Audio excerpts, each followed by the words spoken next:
नमस्ते। नेपालको भूराजनीति हामीले हेरिरहेका छौँ। विशेष गरिकन पछिल्लो कालमा सायद मान्छेलाई धेरैलाई विश्वास पनि थिएन, कल्पना पनि थिएन, तर भित्र हुँदै आएका थिए। एकदमै लज्जास्पद घृणित खालका घटनाहरू पनि हामीले सुन्यौँ, बहस भयो। यहाँ धेरै समाचार आए, जस्तो भुटानीका कुराहरू भए, पशुपतिमा सुन चोरिएका अथवा त्यसमा पित्तल हालेर चाहिँ तपाईँको ठगी गरिएका कुराहरू पनि आए। यस्ता धेरै कुराहरू उठिरहेका छन् र एक खालको यो दलाल वृत्तमा ठुलो विग्रह, विखण्डन, अन्तर्विरोध र यहाँभित्र विदेशीहरूको जो नाङ्गो नाच हो, यो घटनासँगै तीव्र रूपमा अगाडि बढेको छ। म पछिल्लो कालमा यो भुटानी चाहिँ जब प्रकरण सुरु भयो, त्यसपछि यो दलाल वृत्त कसरी गुज्रिरहेको छ, यो पछिल्लो प्राप्त केही सूचना अनुसार चाहिँ, जानकारी अनुसार म केही कुराहरू आज चाहिँ जानकारी गराउन खोजिरहेको छु। नेपाल चाहिँ दलाल वृत्तको कुरा मात्रै, मैले देशभक्तहरूको वृत्तको कुरा हेरेन।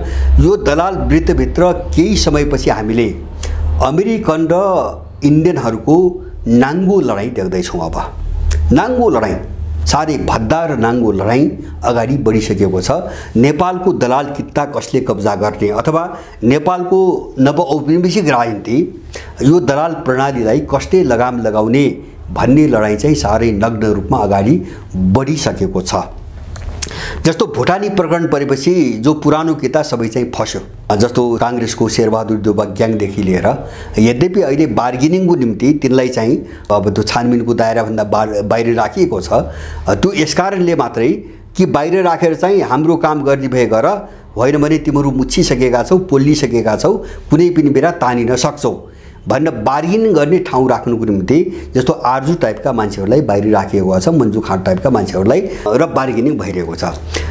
अब अमेरिकनहरूले यो चक्रव्यूह चलायो, म फसाएपछि यहाँ चाहिँ त्यो दलाल कित्ताभित्र चाहिँ तपाईँको भुइँचालो गयो र मैले सामाजिक सञ्जालमा त लेखेको थिएँ, तर मैले अब भिडियोमै बनाएको थिएन। पहिलेदेखि मलाई के अनुमान थियो भन्छ भने, अब यो दलाल कित्ता जो हिजो प्रो अमेरिकनको रूपमा चिनिन्थ्यो अथवा चाहिँ पश्चिमाहरूले नै बोकेर अगाडि बढाएको थिए, जस्तो पुष्पकमल दाहाल भए, अब शेरबहादुर देउवा भए, कतिपय यस्ता शक्तिहरू, अब यिनीहरू इन्डियनहरूको खुट्टा ढोग्न जानुको विकल्प अब सायद बच्दैन, किन जोगिनु पऱ्यो। किन अमेरिकनहरूले एउटा जत्था बनाएर अगाडि बढाउनु खोजिरहेछ, होइन? त्यसको निम्ति ठाउँ छोड भनेर लामो समय दबाब यिनले दिएनन्। नदिइसकेपछि यिनलाई जुन अपराधमा उनले चाहिँ तपाईँको प्रयोग गर्दै आएका थिए, तिनी अपराधहरू बाहिर ल्याएर चाहिँ यिनको घाँटी चाहिँ तपाईँको कस्न सुरु गरे।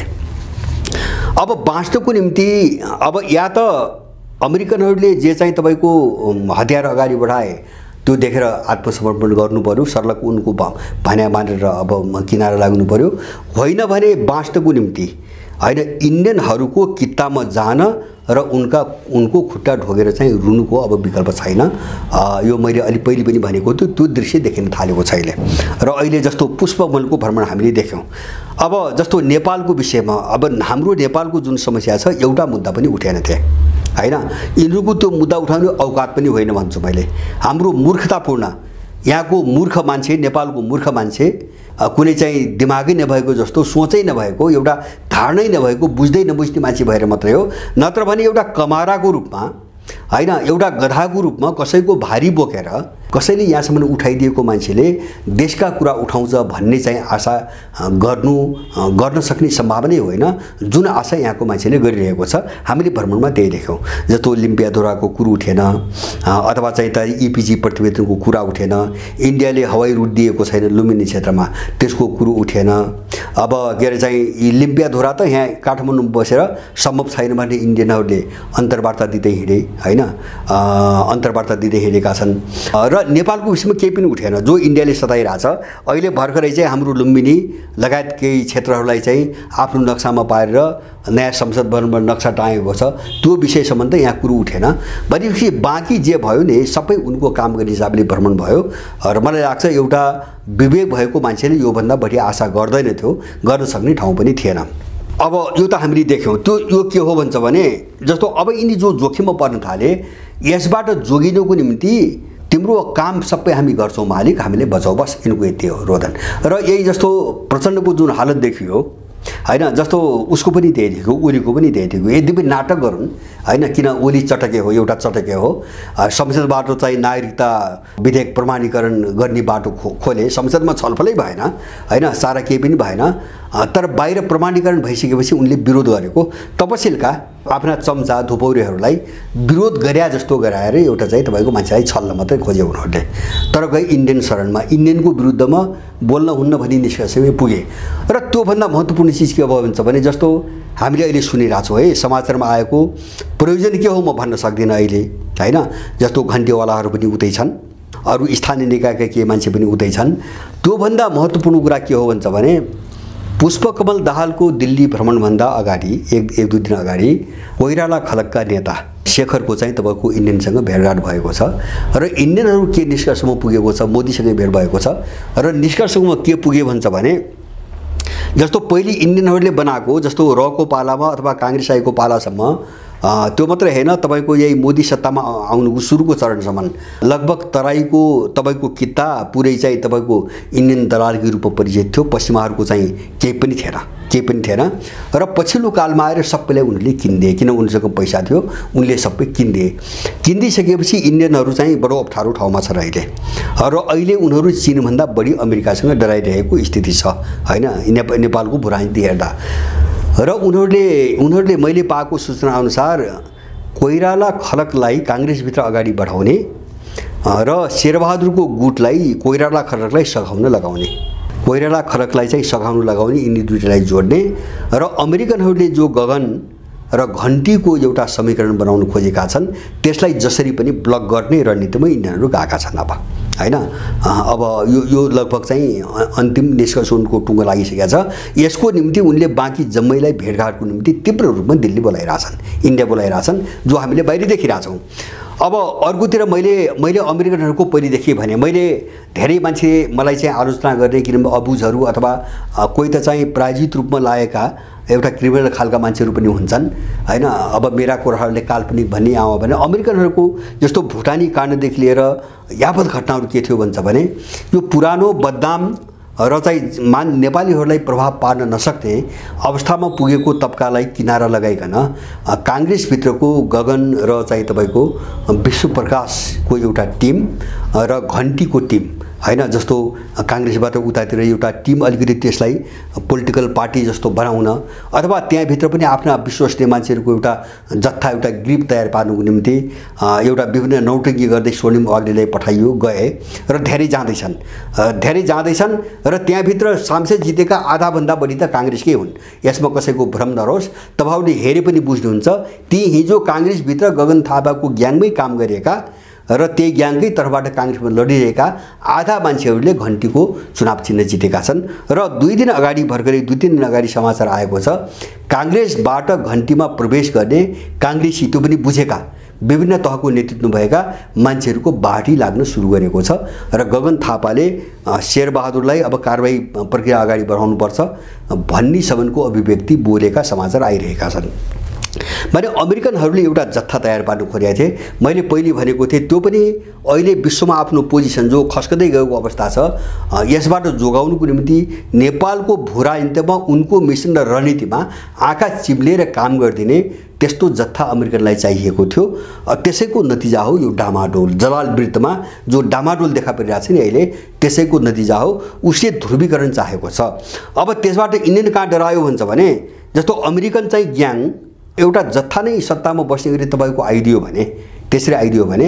अब इन्डिया पनि जोखिममा पर्छ किन भन्छ भने नेपालमा मानौ अमेरिकनहरू जस्तो एमसीसी पारित भएको छ अमेरिकनहरूलाई यहाँ के चाहिएको भन्छ भने एमसीसी समानान्तर सरकार हो नेपालको कानुन निष्प्रभावी हुने गरी अमेरिकन कानुन सक्रिय बनाउने सम्झौता सहित उ आएको छ र त्यसलाई कार्यान्वयन गर्नुको निम्ति एउटा वफादार गुलामहरूको जत्था हैन ले सरकारको नेतृत्व नगरिकन सम्भव छैन हैन त्यो सम्भवै छैन यद्यपि सम्झौतामा अप्रत्यक्ष भाषामा लेखिएको छ तर यहाँ त कस्तो चाहियो कस्तो जेलिस्को कस्तो मान्छे चाहियो भन्छ भने चीनसँग भएका सबै सम्झौता ब्लक गर्ने निष्क्रिय बनाउने इन्डियासँग भएका रुससँग बनाउने रुसको त जवाबै दिएको छैनन् मैले बार भन्दै आएको छु अनि अमेरिकाले सबैलाई निष्क्रिय बनाएर अब नेपाललाई एउटा चाहिँ प्रयोगशाला बनाउने गोप्य रूपमा कसैका आँखा नपर्ने गरी कोही छेड्न नसक्ने गरी एउटा ठूलो प्रयोगशाला बनाउने र एउटा ठुलो अझ प्रश्न भन्नुहुन्छ भने एउटा ठुलो चाहिँ सामरिक उद्योगको रूपमा नेपाललाई बदल्ने हैन त्यो रणनीतिमा अमेरिका आएको छ। त्यस्तो सरकार चाहिएको छ त्यसलाई।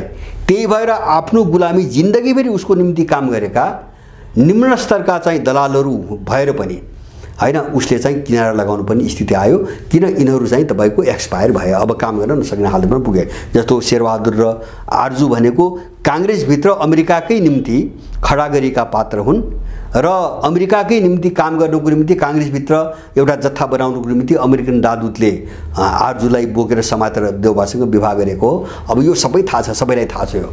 र अब एउटा रणमैदान बन्दैछ। मैले यति भन्नु खोजेँ, नेपाल अब यो दलाल विरुद्ध दुईटा शक्ति, साम्राज्यवादी शक्तिको मैदान बन्दैछ र मलाई के विश्वास भन्छ भने यो निकै शत्रुतापूर्ण भएर जाँदैछ। अब किन सत्ता कब्जा गर्ने कुरा छ हैन, सत्ता कब्जा गर्ने कुरो छ, त्यो पनि अब्सोल्युट रूपमा हैन, पुरै आफ्नो कन्ट्रोलमा, आफ्नो कमान्ड एन्ड कन्ट्रोलमा हुने गरी यो सत्ता इन्डियनले चलाउने कि अमेरिकनले चलाउने भन्ने लडाईँ उग्र रूपमा अगाडि बढेको छ। मैले पहिले भने अब शेरबहादुर र कांग्रेसभित्रको कोइरा र खलक एक ठाउँमा आएका छन्, इन्डियनहरूले ल्याएका छन्। अब त्यहाँभित्रको अर्को किता, अमेरिकन किता चाहिँ एक ढङ्गले अगाडि पहिलेदेखि जान खोजिरहेको छ। कांग्रेस यो हालतमा पुगेको छ। बाँकी दलहरू म अब त्यहाँ आन्तरिक समीकरणमा के प्रभाव पर्छ अहिले म भन्न सक्दिनँ, तर अहिले दलीय रूपमा सबैमा त्यो असर देखिएको छ र इन्डियनहरूले जबरजस्ती रूपमा पेल्दै आएका छन्, जबरजस्ती रूपमा। किन उनलाई पनि अन्तिम अवस्था आयो। अब जस्तो अमेरिकनहरू आयो भने त चीन होइन, चीन त सबल छ, शक्तिशाली छ हैन, सिद्धिने इन्डियन हो। त्यसमा पनि इन्डियन त कस्तो देश हो भन्छ भने, इन्डियन त कस्तो देश हो भन्छ भने यी जस्तो अहिले नेटो प्लस भनेर इन्डियालाई पनि त्यसमा सामेल गर्ने प्रस्ताव अमेरिका अगाडि बढाएको छ, छलफल हुँदैछ हैन। अब त्यसमा सामेल भएन भने के हुन्छ? एकछिन भन्न, इन्डिया त कसरी बाँधिएको छ भन्छ भने मैले त विश्वास गर्छु अंग्रेजहरूले सत्ता हस्तान्तरण गर्दाखेरि इन्डियनसँग एउटा सम्झौता भएको छ हैन, इन्डियन र ब्रिटिसहरूका बीचमा एउटा सम्झौता भएको छ।